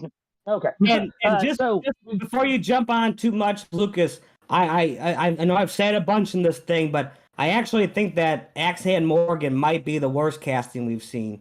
He doesn't look threatening, doesn't look strong. If we're gonna go that route, I'd rather go the guy from Better Call Saul that did the One Piece is Real meme thing. Like, if we're gonna go just nothing like this character, I think he's affordable. He's not doing anything, but I hate that casting a lot. Maybe he'll look better with the jaw or whatever, but I don't know. Yeah, that's one that you kind of have to wait and see. Okay, so we've got Celeste Lutz as Kaya, Langley Kirkwood as Morgan, Lindsay Reardon as Boodle, which I won't lie, that guy does kind of look like Boodle. Nicole Fortune as Ririka. But then we have the next big one that I want to get everyone's opinion on, and that is Aiden Scott as Helmeppo. I won't lie, guys. This dude looks like Helmeppo, like a lot. I can see it. I like that one. Yeah. And then next we have, of course, one of the most important characters to the entire series and story as a whole, Peter Godot as Shanks. Well, I won't lie. I've seen a leaked image of him in costume, from behind, I will say, and he's got the build. The hair looks great, but I want to hear what everyone else thinks about Peter's Shanks. I mean, I can go first. Like I said, this is the last time I'll say it, because this is the last time that it's really relevant. This casting makes me puke. It makes my dick go inside my body. I hate this casting. He seems to have none of the natural-looking charm and charisma that Shanks has, while also having stuff hidden under the surface. He looks like a douchebag. I absolutely hate it. I cannot see him being Shanks. But I'm also not sure who I would see as being Shanks. I think that would probably be the hardest, aside from Luffy, probably the hardest character to cast would be Shanks. But this one I think completely missed it. Okay, I agree with that. I can see your point with that one. Cube, Fritz, 3-Day, what are we thinking on Shanks? Before that, I have to say something. I'm not gonna repeat the quote, the example you gave, but honestly, bro, I'm gonna keep that. That was one of the best way to. Right. Honestly, I loved it. It was really. I never heard it. Sorry, I was drinking and I laughed so hard. You really made me laugh. This is what I'm gonna say is. Read stuff about him, but like I have no problem. I agree 100% with what Adam and the sentiment of Adam has, because it's, for me, there are two characters who make the story other than Luffy. That's Roger, that's Shanks. Regardless of what you could say, they're the pillar to the start of the story. You have Roger, basically launch a whole era, and then you have Shanks, who literally is basically the he's the flashlight in the darkness that Luffy used to see his path. It's through Shanks's interaction that basically started his whole dream and everything. So that's why, for me, I don't have an opinion. I have to be convinced, because I'm going to be very harsh on the Shanks character and the Roger character. Those are the two actors where, regardless of what work they do, it has to be 100% accurate. So yeah, so Yes. I'm close to Uh, Adam on this casting. 3-Day? I have no idea. The guy playing Helmeppo, he looks like he could be really irritating if he wanted to. And the Shanks guy, maybe it's a guy thing or a girl thing, but that dude is handsome. I think Oh he'd no, be yeah, he's handsome. I'll agree with you. he'd be a good He's not Shanks in handsome. my book. Yeah, he's a good looking dude. It just doesn't have to me that almost godly aura that Shanks has, I guess. Yeah, that's like I said, that's the one I have to see it on screen to see how. I'm sorry, I'm thinking of what you said, Adam, but The I have to see it expectations will be on pretty screen. high. That's what I'm saying. Shanks is Exactly, a the character. expectations are. I think that's When the you problem. read Shanks in the manga, even knowing nothing about him, he gets you dick hard for adventure. Like he gets you Yeah. going for I want to follow this person. I want Luffy so bad to join this crew. And when he can't, you understand why, but your crush as a kid reading it, that's what Shanks has to embody there. And this guy, Yeah. I don't even want to follow him, to the bathroom in a bar. Like, I mean, not that that would be a good analogy, I guess. But like this guy doesn't kind of give me those vibes of like, hey, you're someone who I'm super intrigued by and that I have to know more about, like Shanks does. Yeah. But maybe when we see it in the thing, it's totally different, and he pulls it off, and it's great.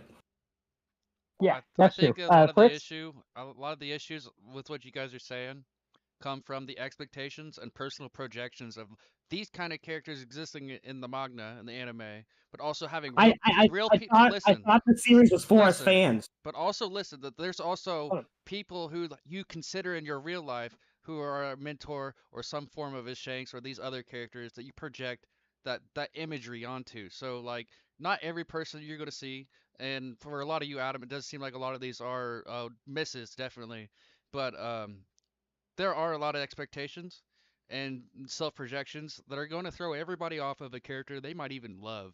So and even if they're a good fit, Yeah, that's true. even if they're a great fit, you're not gonna see it, and it's not gonna hit with you. And you know what? In the end, that's okay. I like what he looks like. I think he's perfectly fine. And just just as a reminder, like there are a couple more lines here that we need to get through. So Yeah, I'm going to kind of speed through these for the rest of them because there's only really about 3 characters I want to touch on from the rest of the cast. Lucas, like this, I most likely will be still here for the next 15 minutes, and I have to dip out. So like this, Okay. Yeah, that's fine. That's why I want to get to these next. That's why I'm going to rush through this a bit. Then we'll move on to like the ships and the cost of the series, so I can still hit all the points I want to. The next one I'm going to go to is Stephen John Ward as Mihawk. Matt Owens has said that his favorite character from the live action is Mihawk, and there's something about that dude's eyes that screams Mihawk. True. Yeah, I actually like the majority of the rest of the castings, honestly, or honestly probably all of them. I like the Mihawk casting. I like that he looks mysterious and kind of like Tom Cruise, but a little bit taller. I really like his casting. Fritz? definitely the loner, but also the solid what would you call the Giga Chad look that the vibes you get from Mihawk. Like he is the Giga Chad. He is him, yes. Cube 3-Day, your thoughts on the casting for Mihawk? He has this vampiric look to him too, like Mihawk. Ooh, yes. Yeah. Like he's from Twilight or something. With Tom Cruise Interview the Vampire, it's like they seem to go for that look a little bit, and it works for me. Yeah, it works well, I think. So listen, next one we don't have to talk about. Oh, sorry, Cube. I'm just gonna say this. I don't care how Mihawk looks because he looks good. No worries how he's gonna look in the live action. I want to see Yoru. Yes. I want to see the Yoru. That's what I'm judging. Good point. Yoru has to be spotless. Yes. Same one. Oh yeah. That's all I'm saying. The next one I want to point out is Zeph, and the only reason I want to point out Zeph is because that guy looks exactly like Seth. That is Zeph as a human. It's like Usopp. If I saw that guy in person, I'd be like, I gotta take a picture of him. That's Zeph. Yeah, I really like I really actually really like. He might be my favorite casting. That Craig Fairbrass, Brass, whatever. Yeah. I really like that casting as Zeph. And as you said, he has some connections with the Sanji actor. I actually really like Yes. him. Yeah, they've played father and son in I think 2 other projects, so they're going to be Okay, able to pull off that already some chemistry really there. well. And then the last one I want to point out before we move on from the cast, I know I'm kind of rushing through this, is the very last cast picture. If you guys will look down there, and Fritz, get it up on the screen, is Milton's score as Don Krieg. This guy, I think, is another great example of like they Ooh. nailed the cast. Yeah. Ooh. He looks like Don Krieg. I can see him being that menacing because I don't know how for you guys, but when I was first going through One Piece and I saw Don Krieg, I was before Arlong, obviously, I was like, this guy's going to be a problem. Obviously, Luffy did kind of treat him like a bitch, but like, No, definitely. He was a force at first, or like an unmovable mountain type force at first. I think he's a great cast. I think if he couldn't play Morgan, I guess if Craig's gonna be a bigger role, I think that's a great one. Yes, yeah. Cube, 3-day thoughts on Don Krieg before we move on to the ships. They could have chosen another picture because honestly, he does look like Don Krieg, but before he was fed. Don't know why. There's something with his face, like he looks like he's hungry. He This does. is He looks balanced. This is another Giga Chad image right here. Like he is the one. Yeah. Yeah. He is the one. Right. Just before we move on from the casting, is there no casting announcement for Ben Beckman yet? I see Lucky Roo. No casting. Yeah, no casting for Ben Beckman. We have the full cast list, but we don't know who everyone's playing. So we're still trying to pick out who is playing who and stuff like that. Okay. So there's no casting for Roger. We don't think they're going to show. If they show Roger, we think it's going to be like from the back in the shadows kind of thing and save him. Just his chin part, eyes covered, whatever. Yes. Exactly. And I think that's what they're going to go with for Roger, which is perfect because we don't want to see Roger yet. You don't want to blow your load too early with Roger, just because there's no other way to say it. Okay. 3-day. What's your opinion on Don Krieg before we move on to the ships? I can see this guy decked out in all the armor and carrying a lot of weapons. It's gonna be cool. Mm-hmm. It'll be a good fight. Yeah, see, I think it's gonna be a. So yes, let's move on to the ships. Freedy, if you could get those pulled up on the screen, please. All right. Which one are we wanting to go through first? What? Do we want to go through the Pull up the one. Yeah, pull up the concept art next to the manga first. We'll start with that one. Bam. That looks good. I can't believe that. Yeah. Would you mind sending that to the chat real fast for everyone in the stream real quick? That might be. I'm pulling it up myself. That'd be harder to do. I got it. Okay. I got it. Not a problem. Without changing all the images and stuff. Yeah, of course. Buying time. Sorry? I was singing. All right, so I just sent it to the chat. It's coming in now. This is the original concept art when it comes through for the Baradier's exterior. And then Fritz, once everybody here has gotten a good chance to see that, I want you to pull up the actual picture of the Baradier. I have that. And I will also post that one. I do see it. Yes, sir. Yeah, from the Yep. inside.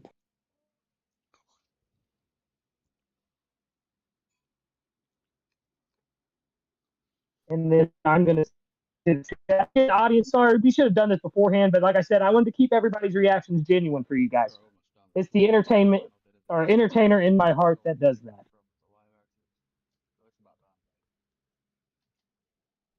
All right. And then can you guys now see the actual set of the Baradier? I'm pulling up now. Sorry. No, you're good. I'm talking about the crew. I sent it in the chat. Oh. Yeah. Yes, I see it. Okay. That's way different. What are your guys' thoughts on that? Yeah, it's a little different, but I think it looks great. As just the base and not all the extra. like without the filler Yeah. and the digital makeup. Yeah. Yeah, I'm Listen, assuming it's that the top is all going to be CGI. Yes. yeah. Yes, So- most likely. Most likely. So this is my thing. Why I really like this is they took their time to build it. The fact they did that shows that there is some real interest, like to keep it like as possible to the source material. So I do like that. So yeah, that's all I know. Adam, 3-day, your thoughts on the Baradier? I do like it. I do the top part being CGI. I think is probably a good idea for how they're gonna be filming it with cranes and stuff like that. And I like that it actually seems to float. But yeah, I think the Barate, whatever how you say it, is probably one of the easier ones to make and make it look accurate. And I do like it. Oh, it doesn't look easy No. to make to me. It looks complicated, but I don't know about those things though. Well, I'm assuming that whole front part's a balloon. It looks like a balloon in the real picture. Obviously, that'll be digitized for a covering of it, but I'm pretty sure that whole front part's a balloon. They went all out, it looks like. It looks good. The front of it to me looks like it's Yeah, a they- separate piece, like the jaw part actually comes off. That's what it looks like. Yeah, The jaw is a bar in the live action. We have confirmation on that, and that is where Zorro will be hanging out for some of the episode. Because obviously Zorro loves it. I mean, that is No, definitely I in do character. like it. I really actually do. I like most of the sets and stuff I've seen, and I like Cube was saying, I do appreciate that they're actually making these things. You know, Yeah, of course. So last thing I want to talk about with the ships before we move on to one of the last topics I want to touch on before we get off the stream is the Mary. How do we feel about the design of the Mary? Because me personally, I love it. It's a good way to transfer the cartoony vibe of the Mary into live action without making it uncanny valley, if that makes sense. Do you well, want me for this one, Fritz, you're gonna have to mute your thing because you haven't seen the episode yet. That's coming up.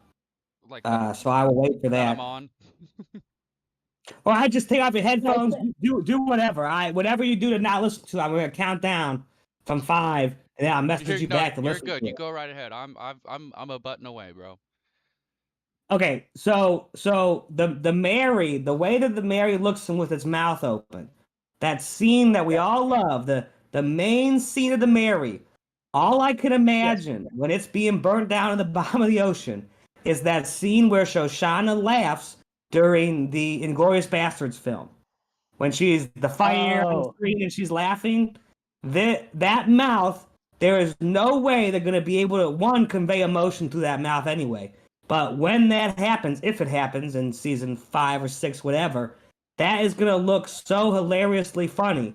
That is gonna lose all emotion for me. That's fair. That's fair. 3-day, your thoughts on the Mary, and Fritz, you are good to come back.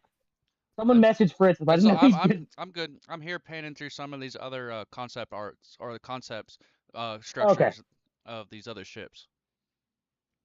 Okay. Yes, 3-day. Not gonna lie, that goat is scary. It is scary. Look at that thing. I mean, I've seen it a few times, so it's growing on me a little bit. But yeah, at first I was like, "What is going on?" That has to be a mock Yeah. piece so that he can have something to sit on, and then it's going to be completely digitalized. I'm sure. I think so too. Like I said, it is growing on me a little bit, but yeah, it was like shock factor to it. People that Yeah, when I first saw it, into the I did manga not and like it. Yeah, when I first saw it, I didn't like it, but as I saw it more, I was like, okay, it's got its charm to it. And now I'm not gonna lie, I'm in love with it. I love it a lot. Cube, what are your thoughts on the Mary? I know you got to go soon. Oh, did we already lose Cube? He is on the stream, just No, muted. No, yeah, I don't know why the mute button didn't want to unmute. Okay, so I like it better. I'll give you my first initial response to it. My first joke, I think I said to them, I don't know who I said it. I said when I first saw the Mary, I said I didn't like the whole open mouth. it did look a bit more sinister, but that there was something off about it, and I made this joke saying I think the Marys like that because they already saw the live action. That was my initial joke, but afterwards, I like it, and I'll say why. Because I do like the fact that the thing that bothers me with the Mary, if you think about it, is they're supposed to be pirates. At least in the start of the story, they convey the pirate to be a certain side of what's good and bad. And so I always felt like the Mary seems too too hopeful. So I do like they're going with a more piratey / sinister vibe with it. Then I'm just waiting for this because we all know that on screen, with the cameras, the effects, most likely there's some stuff they're going to change with the Mary. But yeah, so I like I said, I'm hopeful, but yeah, I wasn't a big fan of it at first. I just, I don't know if it's positive or not that I just got used to it. I don't know if it's, Stockholm syndrome or something, but yes, I don't have this big problem. Exactly. So yeah. That's basically my thoughts on it. Okay.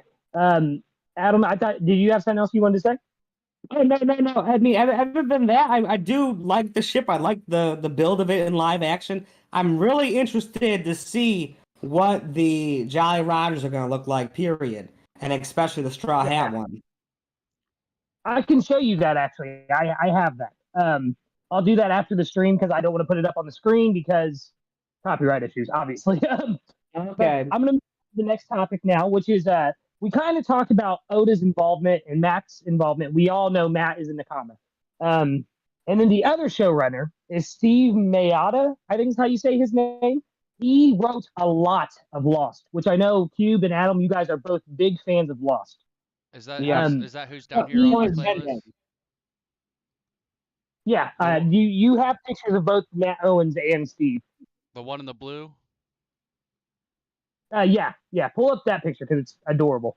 It's him in a sweater. Yeah, it's he's got the little sweater on. I love that sweater. I gotta get one of those. Yeah, it's insane how much these guys have put into this. And one thing that I love about them, and this is just kind of to help Adam out with his worries of the live action, is they are both lifelong One Piece fans. Actually, I think Matt caught up like right before Innie's lobby, but they're both lifelong One Piece fans. Yes, Cube, go. I'm gonna jump in because Steve Mayada, showrunner. I think he's a showrunner, and Matt Owens are like head writer. But you talked about Lost. I'm gonna remind that Steve Mayada played as a television producer and screenwriter, and for shows like Lost, CSI Miami, Lie to Me, and The X-Files. So that's what I like about it, is that what season of The X-Files?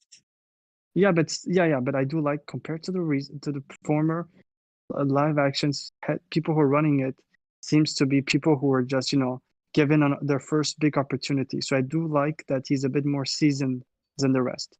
Even it's a season or two, I feel like he's done some of the hustle. So I do like that as a showrunner. Yes, I do too. And to answer your question, Adam, I think he was part of the initial run of the X-Files, not the last part.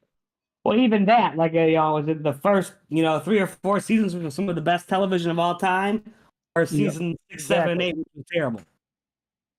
I think it was the first. I think he got on about season 2 or 3.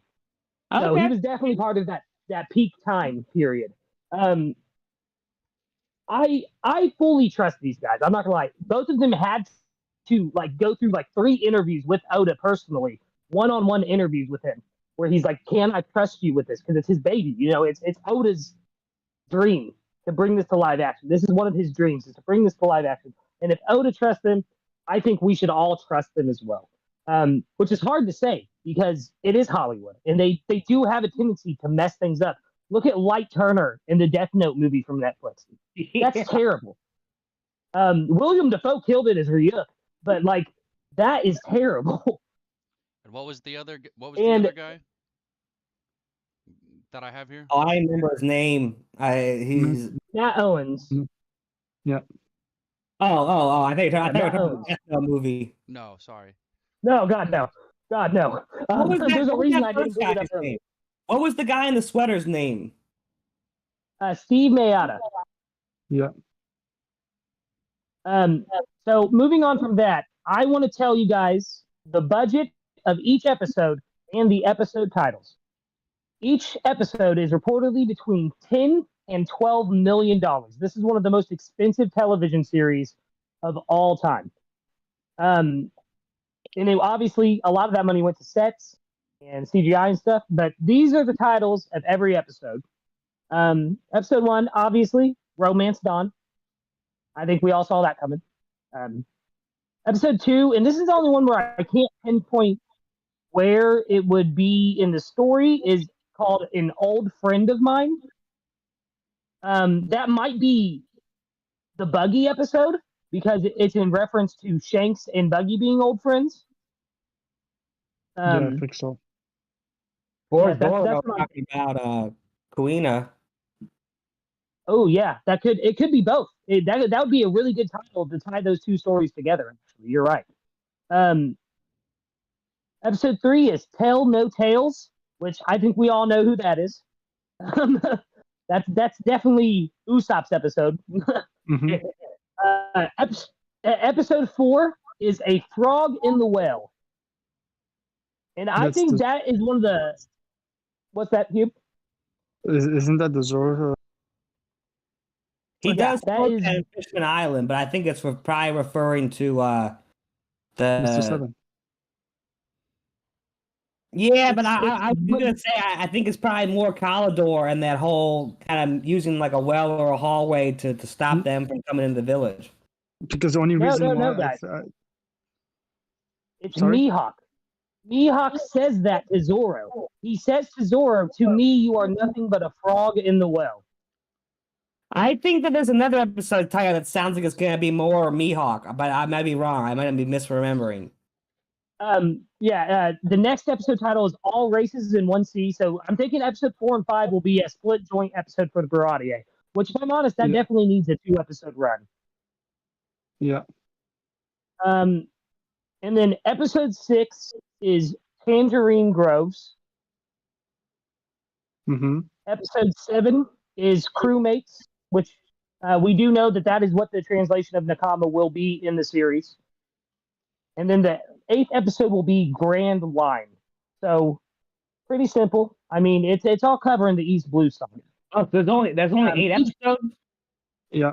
There's 8 episodes, but each episode is over an hour or just at an hour. So like they're going to be squeezing a lot into these episodes. I think it could be very well paced. We do have to remember they are translating the manga to screen instead of the anime, so we don't have to sit through 45 30-minute episodes. True. And like I said, the I budget will- for this series. Just real Oh, quick, go on, Adam. saying because I was real worried about the budget, and once you said it was like 10 or 12 million bucks per episode, that alleviated my fear until I did the math to where let's just say they're 12 million per episode. That's $96 million for 10 hours of special effects. In comparison, a Marvel movie on the low end spends $200 million for 2 hours of crisp special effects. Considering that almost every single character is going to have some sort of, even Zoro included with the CGI sword in his mouth, every single shot is going to probably have some sort of special effects addition to it. That 96 million being spread between 10 hours really, really does worry me. Well, go ahead, Fritz. Or 8 hours, I mean. I see where your concerns are there, but it's about like you got to think about Marvel as its name, as like when you would go buy something from a store. It's pretty much purchasing the label instead of the item. And the way I get where you're coming from, but at the same time, more of those movies that are Marvel are based in the CGI, all done on the same huge room of a green screen. When you view some of these the way they did the One Piece, these are more physical and then affected sets. Yeah, they're going for a practical style enhanced by CGI. Even Which- with Zoro's 3 sword style. which I will just say, just from the get-go, in my opinion, will not come even close to working, considering that every single character with special powers has some sort of effect going on with their body. That is fair. I will say this is an estimated budget. Another source says that the entire series budget for all 8 episodes is 120 million. So there's a chance that they are spending a little bit more money than what we know at the moment. We won't know until the series comes out. So it's anywhere between, like you said, about 96 million and 120 million. I do know it and Avatar: The Last Airbender have dethroned Game of Thrones as the most expensive television series of all time. Okay, because that was what I was going to compare it to, because the last season of Game of Thrones, which did not have the greatest effects, if we all remember watching this, including the whole episode where it's pretty much blacked out and dark, that show had 10 million per episode for only 6 episodes, I guess, but it looked terrible. So yeah, it does worry me with that. I only know 7 seasons of Game of Thrones, so I don't know. But I'm going to start wrapping things up here, guys. Adam, especially, how are you guys feeling about the live action now that I've presented a little bit more to you? We've kind of talked about it in an open space. Adam, I want you to start out. How are you feeling about it? Are you feeling a little bit more confident in it? To be honest, like, I think that no matter what was said today, I'm very much in the category where it's got to prove to me that it's worth watching and that it's worth the investment of time and effort to do it. Now, I will say, I think that no matter if it's good or bad, it's going to be a gold mine of content, especially if it's bad, it's going to be even easier. But I would say that I don't think that there's anything I can hear from a director, from a writer, from an actor. There's nothing I can hear from even Ichiro Oda, and I love Ichiro Oda. There's nothing I can hear from anyone that's gonna make me believe in the series until I see it. But this was before this. Even before this stream, I was gonna watch episode 1 no matter what. I think they're banking on that. But like as far as do I feel better or worse? Honestly, looking at more of the casting, I feel worse. But some of the casting that I don't know about, I do feel better, and like, okay, these people have worked together, X, Y, and Z, etc. So I do feel a little bit like they might gel well or whatever together. But I'm pretty much in the same spot of I'm gonna watch episode 1. That's gotta make me watch episode 2. What about Yeah. Cube? Of course. Cube. What are your thoughts? How are you feeling now that we've gone over everything? You've seen a little bit more.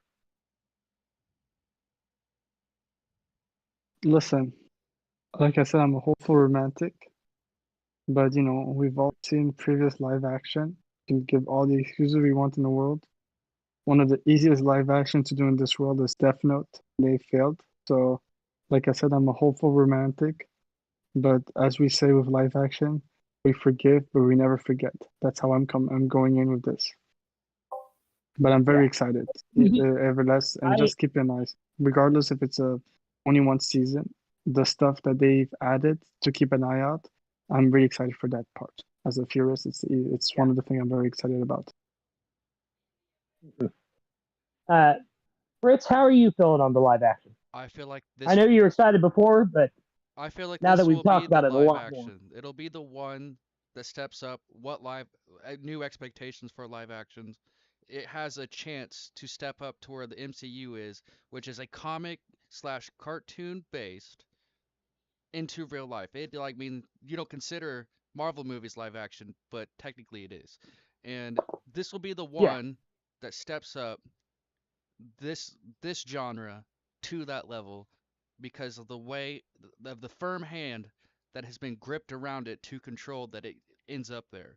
The effort has gone into it, the casting into it. I'm a skeptic when it comes to live action because of exactly refuse to watch after seeing what they did to Full Metal. I refuse to watch all of it. And with Death Note, I didn't even consider it. Cowboy Bebop, I was already deterred from the way that the characters, were portrayed. They were, in my opinion, portrayed wrong. And but this actually looks like one that has some bit of promise and that could actually take that step, which is a big step, up to that level. I'm not saying to be compete with MCU, but to be, something you could hold side to side and be like, they actually did it. They actually adapted it right. Yeah. Okay. 3-Day, how are you feeling about it? Well, I was already really, really excited about it, but even now, after you've helped everybody familiarize yourself with the cast, I mean, I'm looking forward to it even more. And hey, One Piece, it would have to be extremely bad for me not to like it, probably. Yeah, that's fair. Thanks.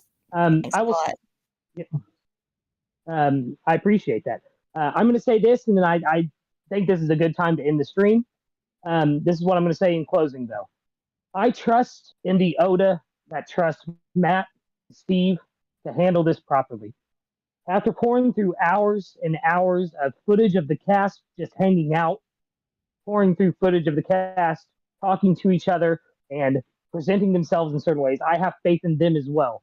What's really potentially going to mess this up is if the writing is bad. But like I said, I have faith in Matt and I have faith in Steve to portray it correctly. And even if this does flop, we have to remember that it could potentially bring more people into this anime and this manga that we all love and know so well.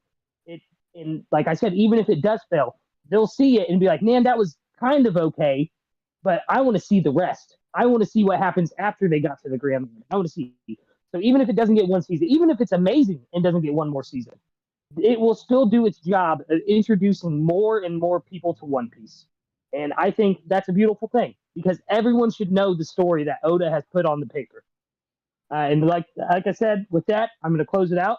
I thank everybody in the audience for joining me today. Thank Adam, thank Cube, thank 3-Day, and thank Fritz the Ditch for hosting.